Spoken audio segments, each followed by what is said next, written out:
Good evening, ladies and gentlemen.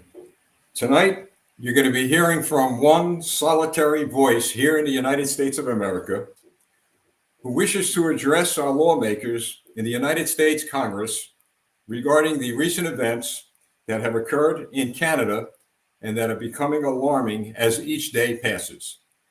I have a right to exercise my rights to free speech here in the United States of America, protected by the Constitution of the United States. And I stand on what I'm going to say this evening on the right of free speech. I believe that sometimes during extraordinary times, we have to speak out and stand up, even if we're speaking out and standing up for people in other countries who are fighting for liberty, for freedom, and for individual rights. The Canadian government under Justin Trudeau has, in our view, systematically introduced into the Canadian government the ideology of the Chinese Communist Party. There appears to be a progressive assault on religious and other freedoms in that nation. The first targets of any nation that is ruled by a communist regime are the religious institutions and the right to worship God. First, we witnessed citizens who prayed at protests in Canada arrested. Then it progressed to witnessing pastors conducting church services endure what can only be described as stormtrooper tactics by the police attempting to execute arrest warrants. And now, recently, we witnessed a Catholic high school student in Canada for what has been reported as his exercising his right of free speech and right to express his religious beliefs. As a nation, and I must remind our congressional representatives in Washington, D.C., this one indisputable fact. As a nation, America has consistently called out the Chinese Communist Party for their violations of civil and human rights. And we here at Campaign for America are urging the United States Congress to take a bipartisan position stand and call out the Canadian Prime Minister and his Parliament, as did, and I underscore, as did the Ohio State Legislature some time ago, for doing to their citizens what the Chinese Communist Party is doing to their citizens. I know it's not the policy, and it should never be the policy of any government, whether it be the United States or another governing body or any organization, to interfere with the inner workings of a foreign government. That's not how things are done. In the case of Canada, it'll be up to the people to address that situation that they're facing. But saying that, this issue involving the Canadian people is not just about the Canadian government. It is more so about the spread of communism around the world and is now coming very close to our nation, the United States of America.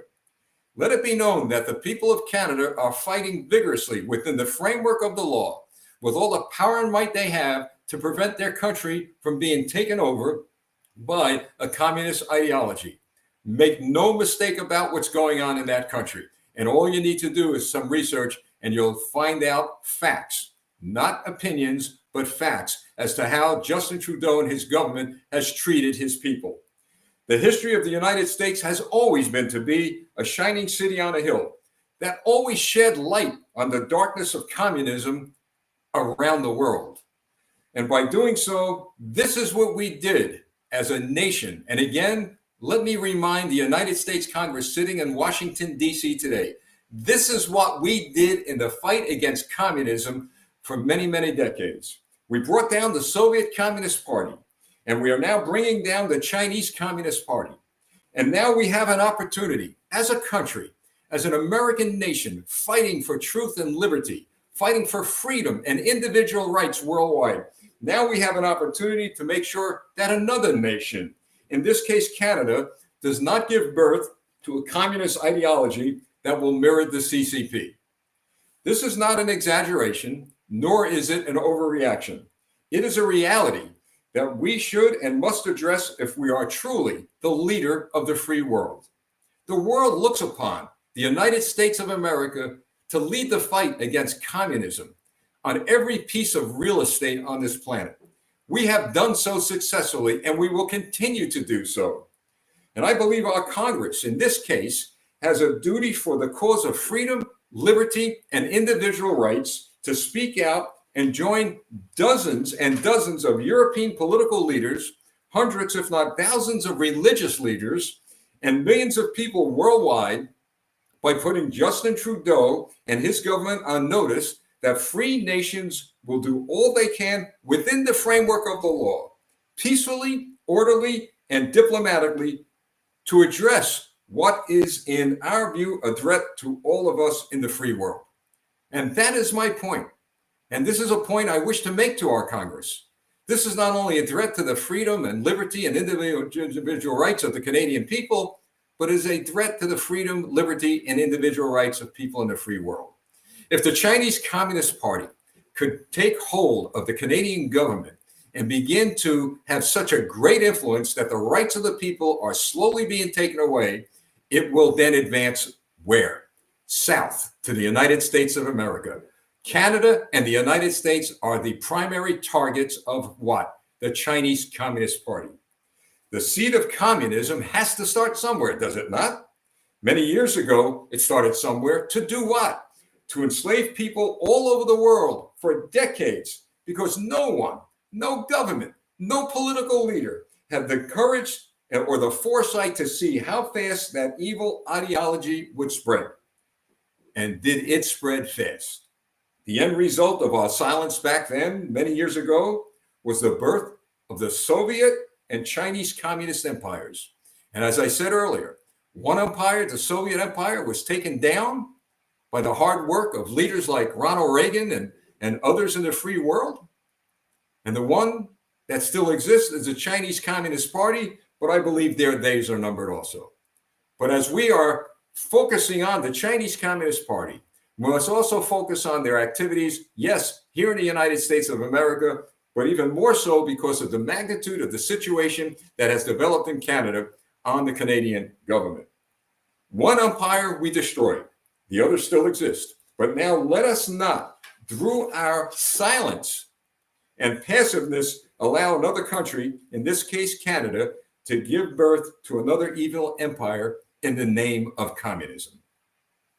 It's time for this shining city on a hill, the United States of America, to lead once again in the fight against communism that now lurks at our doorstep before we find a 21st century Berlin Wall built on our northern border.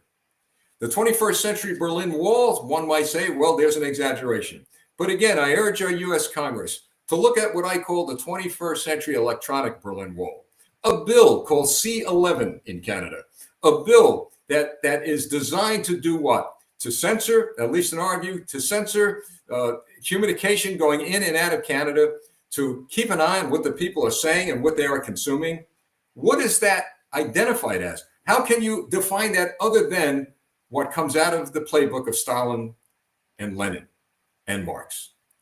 That is the critical situation that we need to address as a country here, because things like that, Bill, and other things that are going on in Canada, silently and quietly, but assuredly, are one day going to become a real present and clear danger to our nation, America. Think about that. And if you think that's an exaggeration, well, I'll challenge any of you who say this is an overreaction on my part or an exaggeration. I challenge you to speak to someone who lived under the Soviet communist rule that are here in America right now. Speak to someone who lived in East Germany with a wall built that separated them from their loved ones and relatives, with a wall built not to prevent people from coming in the country, but to prevent their people from leaving the country. You don't think these things can happen? Talk to these people, and you'll find out that this is not an overreaction or an exaggeration, but this is a warning to all of us that there's something really bad going on north of us. And we need to focus our attention on that as we have focused our attention on our southern border. So once again, I urge our leaders here in the United States of America to address this matter sooner rather than later. It is good that we have the laws on our side. It is good that we are the shining city on a hill. It is good that America leads the way in the fight against communism. And it is good that we are now paying attention to what's going on across our northern border in Canada. And so I close with this. There is a scripture in the Bible that says, where the Spirit of the Lord is, there is freedom. Let us in America, let us in the shining city on a hill in which we live in, let us empower that spirit to preserve, protect, and defend freedom and liberty wherever it is threatened. Remember, wherever it is threatened. Thank you and good night.